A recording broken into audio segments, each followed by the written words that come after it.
తెనాలిలో పోలీసులు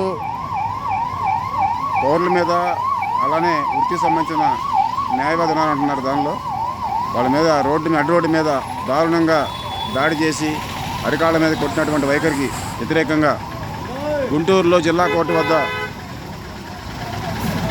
న్యాయవాదులు వేసినటువంటి నిరసన శిబిరం ఇది. వీళ్ళ డిమాండ్లు ఏంటంటే అలా దాడి చేసినటువంటి పోలీసులని ఉద్యోగం నుంచి తొలగించాలని, సస్పెండ్ చేయాలని కాదు, ఉద్యోగం తొలగించాలని, వాళ్ళ రిటైర్మెంట్ బెనిఫిట్స్ ఆపాలని, అలానే వాళ్ళపై క్రిమినల్ కేసు నమోదు చేసి చట్ట ప్రకారంగా చర్యలు తీసుకోవాలని కోరుతూ డిమాండ్లు వేశారు. గుంటూరు జిల్లా కోర్టు వద్ద న్యాయవాదులు వేసినటువంటి శిబిరం ఇది నడుస్తుంది ప్రస్తుతం.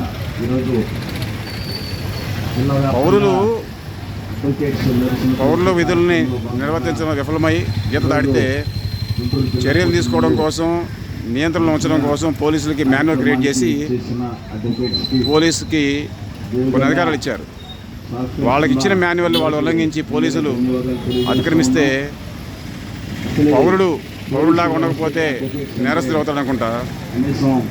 పోలీసులాగా ఉండకపోతే కూడా నేరస్తులు అవుతారు, అంతే కదా.